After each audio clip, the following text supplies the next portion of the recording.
Well, my father told me that engineers did not get laid off during the Depression. I thought that was pretty good security, and I was always interested in building things.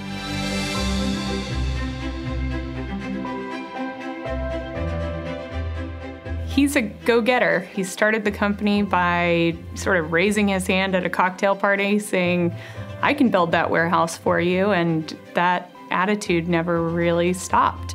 He really took that approach and then also figured out how to bring the best people in with him. First, he was completely passionate, but also he had a very set idea of how you do business with people that, so that they trust you and you do what you say. And by the early 70s, he had pretty much surrounded himself with a group of people that had that same philosophy. He really founded a company built on the idea of professionalism and integrity. Mr. Hines likes to talk about the future and about his dreams. He's always been that way. And he had big dreams. You're darn right I was nervous. And you're darn right I was scared. I don't want to ever be in those kind of situations ever again, nor do I want any of you to be. Jerry truly risked everything he had to do this major project, but it was something I think he and his vision always wanted to do. One shell at that time was the tallest concrete building in the world, and is still the tallest lightweight concrete building in the world. I'm not sure where that inquisitiveness came from, but it's been there since day one. He's just always had that attention to detail where he just doesn't accept what consultants or people say, and it's become a real sort of mindset for the firm. That could have come from his background as a mechanical engineer and, really starting to challenge things on the energy side and, could we do things better? But it is absolutely part of his DNA, and therefore it's part of the DNA of the firm. We wanted something unique. We wanted something that didn't have to be the tallest building in the city to be unique. So design was extremely important. We had a major tenant who was Pennzoil, and Mr. Hugh Litke and Bill Litke said, I'm only going to build one major business building in my business career, and I want it to be outstanding. We asked the architect to come up with a design that possibly could have two major tenants. Mr. Johnson came up with two buildings, two trapezoids in counterpoint. And I think the sensitivity of the design is that in most entries to the city, it's a living piece of sculpture. I really do think that a legacy Dad has given to the real estate world and developers is he was one of the first to marry great architecture with the office building world. Prior to that, the great architects of the world really worked on museums and universities. Most office buildings were pretty dull, boring, rectangular boxes. But Dad started working with some of the world's great architects. I think he was successful because he knew so much about construction, and the people around him knew so much about construction that the architects didn't view him as an enemy, that he would take the time to understand what they wanted to achieve, but then figure out a way to do it so that it was financially feasible. And I do think a lot of other developers, after Jerry had done it, realized that that could be done, and I think that helped the landscape of buildings in the world.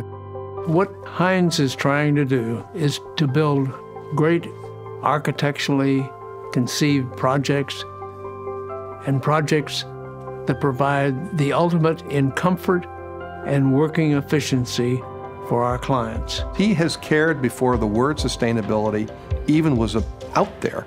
He cared about how the buildings work. He cared about, inherently, its engineering side, he cared about the efficiency.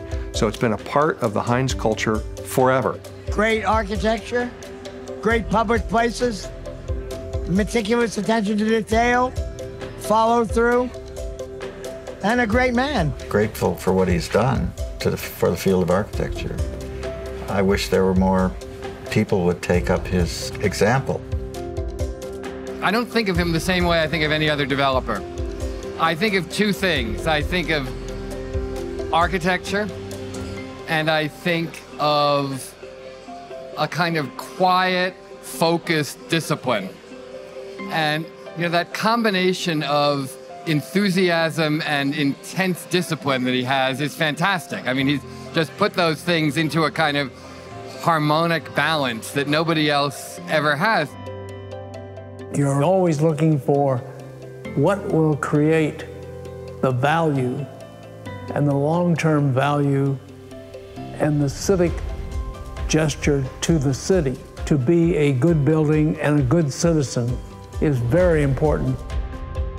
One of the things that I always look to is my grandpa. You know, hard to say he's not a pretty good leader, so he's always saying you gotta put people first, and so really making sure that you're treating everyone with respect, treating everyone equally, and making sure that you trust them and they trust you. That's kind of the key to leadership. Jerry Hines taught me a long time ago, hire the very best people you can, keep them focused, stay out of their way, and let them be creative and inventive. And so that's what I've done, and it has been a lot of fun watching these people be very, very brilliant. Yeah, we started with one person, and now we're 4,500. And it's the leadership that's going to take the firm forward. And it's your ideas, not mine, that are going to move us forward.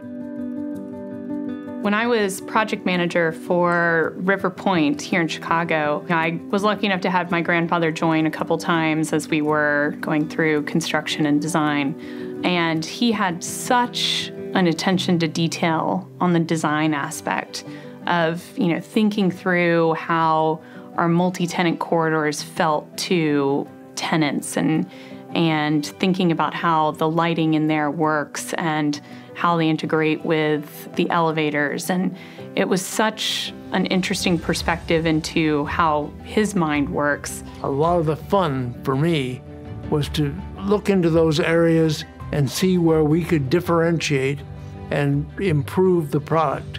And that was a lot of fun because it was so creative.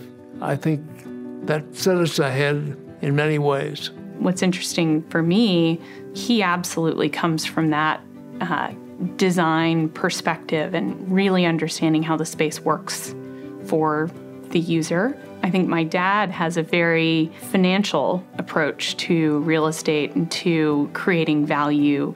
I think for me, I have a little bit from column A and a little bit from column B and trying to think through how to tie, you know, those worlds together. The Hines culture, it's the backbone of what allows us to really be in 24 countries around the globe and have this far-flung organization. It's the glue that really does hold it together and allows all that to occur. So it's vitally important to our firm. And it is something that Dad established very early on and has stayed our culture to this day and will always be our culture. But it's integrity, it's treating people well. It's always being at the top end of the quality spectrum. It's attention to detail, it's excellence in creating value, and it's thinking long term. It's not Gerald D. Hines, it's Hines. And that is a symbol and a name that we felt we would like to perpetuate.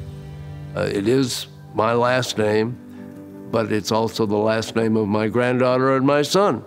And so we hope to have continuity in the future.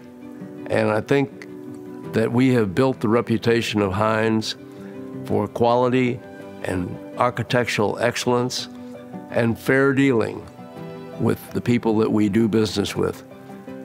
That's very important to me and to my family. So we hope to perpetuate the same type of integrity that we do throughout the world.